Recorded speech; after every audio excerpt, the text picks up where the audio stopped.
ಮಾಡ್ತಕ್ಕಂಥ ಪ್ರಯತ್ನವನ್ನು ಮಾಡ್ತೀವಿ. ಸಿದ್ದರಾಮಯ್ಯ ಟೀಮ್ನ ರಾಜಕೀಯ ಬಿಟ್ಟು ನಾನು ಹೇಳಲ್ವಲ್ಲ.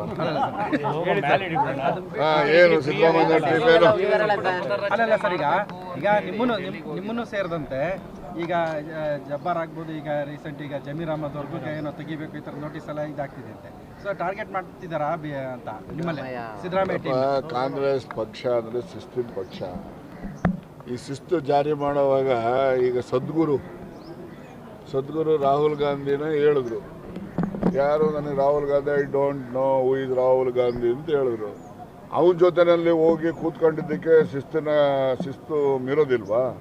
ಅಂಥದ್ದೆಲ್ಲ ಈಗ ದೊರೆ ಮಾಡಿದ್ದಕ್ಕೆ ದಂಡ ಇಲ್ಲ ಅಂತಕ್ಕಂಥದ್ದು ಗಾದೆ ಇದೆ. ವೇದಗಳು ಸುಳ್ಳಾದರೂ ಗಾದೆಗಳು ಸುಳ್ಳಾಗೋದಿಲ್ಲ. ಈಗ ಆ ಥರ ನಡೀತದೆ, ನಡವಳಿಕೆನೂ ಹಂಗೆ ಇದ್ದಾವೆ. ನಡೀರಿ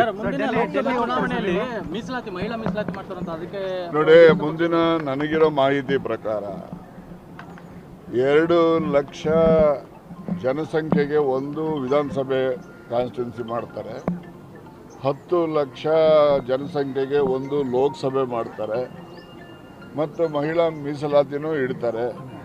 ಗೊತ್ತಾಯ್ತಾ? ಮಹಿಳಾ ಮೀಸಲಾತಿ ಬರೀ ಜನರಲ್ ಕ್ಯಾಟಗರಿಗೆ ಮೀಸಲಾತಿ ಅಲ್ಲ, ಅದು ಈವನ್ SC-ನಲ್ಲೂ ಬರ್ತವೆ, ಅದು ನಮ್ಮ ವರ್ಟಿಕಲ್ ರಿಸರ್ವೇಷನ್ನು ಕೂಡ ಬರ್ತದೆ, ST-ದಲ್ಲೂ ಕೂಡ ಬರ್ತವೆ. ಹೀಗೆ ಮಹಿಳಾ ಮೀಸಲಾತಿದ್ದು ಬಿಲ್ಲು 15, 16, 17 3 ದಿವಸ ಲೋಕಸಭೆ ವಿಶೇಷ ಅಧಿವೇಶನ ಅದಕ್ಕೋಸ್ಕರನೇ ಕರೆದಿದ್ದಾರೆ. ನಿನ್ನೆ ಮೋದಿಯವ್ರ ಭಾಷಣ ಕೇಳಿದೆ ನಾನು. This is the high time. ಈಗ ನಾವು ಜಾರಿ ಮಾಡ್ತೀವಿ ಮೀಸಲಾತಿ ಅಂತ ಹೇಳಿದರೆ ಮಾಡಲಿ, ಒಳ್ಳೇದದು. ಸ್ವಾಗತ ಮಾಡ್ತೀರಾ ಸರ್? ನಾನು ಸ್ವಾಗತ ಮಾಡೋದಲ್ರಿ, ನಮ್ಮ ಪಕ್ಷ ಈಗಾಗಲೇ 20 ವರ್ಷದ ಮುಂಚೆನೇ ಮಾಡಬೇಕಂತ ಪ್ರಯತ್ನ ಮಾಡಿದ್ರು. ಆವಾಗ ಮನಮೋಹನ್ ಸಿಂಗ್ ಕಾಲದಲ್ಲೇ ಮಾಡಿದರು. ಶರದ್ ಯಾದವ್ ಅಂತ ಹೆಸರು ಕೇಳಿದ್ರಿ, ಅವರು JDU ಫ್ಲೋರ್ ಲೀಡರ್ ಇದ್ದರು.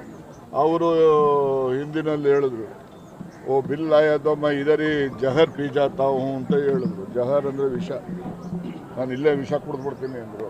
ಎಲ್ಲ ನಡೆದಿದ್ದಾವೆ. ಈಗ BJP ಆಡಳಿತ ಪಕ್ಷನೂ ಕೂಡ ಮಹಿಳಾ ಮೀಸಲಾತಿಗೆ ಪರ ಇದೆ, ಕಾಂಗ್ರೆಸ್ಸು ಕೂಡ ಪರ ಇದೆ. ಅದರಿಂದ ಏನು ತೊಂದರೆ ಇಲ್ಲ.